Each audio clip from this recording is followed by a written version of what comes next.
কাইৰা ভিডিঅ'ৰ অন্য এটা ব্লগলৈ আপোনালোক সকলোকে স্বাগতম। আজি আহিছোঁ কঁঠাল পাৰিবলৈ। চাওক গছত কঁঠাল লাগি আছে, এটা পাৰি লৈ যাওঁ, তাৰপিছত ইয়াক চব্জি বনাই আজি খাই দিম। কঁঠাল পাৰি আনিলোঁ, এতিয়া কাটিম, পিচ পিচকৈ কাটি দিম।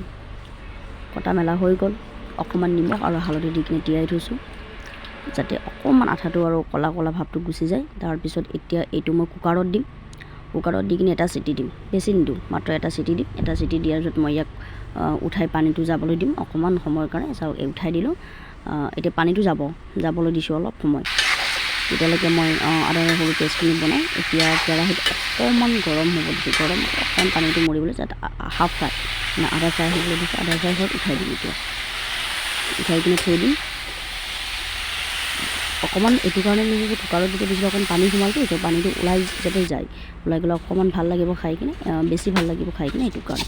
এতিয়া উঠাই মিলাই হৈ গ'ল সেইখন কেৰাহীতে একেলগে মই এতিয়া তাত অকণমান ফোৰণ দিছোঁ। এতিয়া আৰু এটা শুকান জলকীয়া দুটা তিনিটা দি দিম। এইটো আমি মাহপাত বুলি কওঁ, পিঁয়াজ দিছোঁ, বেছি একো দিয়া নাই ইয়াত। তাৰপিছতে ইয়াত মই আদা নহৰু পেষ্টখিনি মই ৰেডি কৰি থৈছোঁ। তাত গোটা জিৰা দিয়া আছে, আদা নহৰু, জলকীয়াটো দিয়া নাই যিহেতু মোৰ ছোৱালীজনীয়ে খাব, তো তাইৰ কাৰণে আগত মই উঠাই ল'ম, তাৰ পিছতেহে মই জলকীয়াখিনি দিব পাৰিম। বাকী শুকান জলকীয়া অকণ দিছোঁ, তাই সেইখিনি খাব পাৰিব, তাতকৈ বেছি হ'লে নোৱাৰে।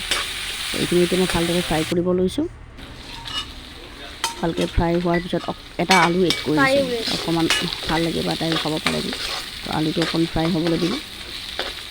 আলুটো ফ্ৰাই হোৱাৰ পিছতে যিখিনি মই আধা ভজা কৰি যে কঁঠালখিনি উঠাই থৈছিলোঁ, সেই কঁঠালখিনি ইয়াত মই এড কৰি দিম।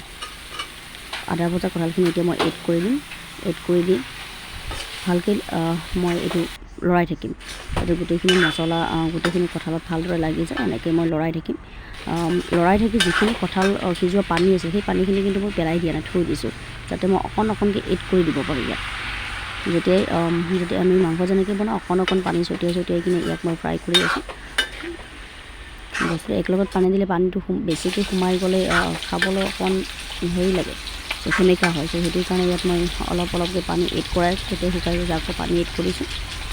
অলমষ্ট হৈ গ'ল। এতিয়া মই তাত অকণমান গৰম মছলা গুড়ি ছটিয়াই দিছোঁ, দি কিনে মই অকণমান উঠাই থ'ব লাগিব। তাৰপিছতে মই এতিয়া জলকীয়া গুড়ি এইটো কাৰণে এড কৰি যে ছোৱালীজনী নাখায়, তাইৰ কাৰণে ৰাখি জলকীয়া গুড়ি এড কৰিছোঁ, যিহেতু আমি জলকীয়া ভাল খাওঁ।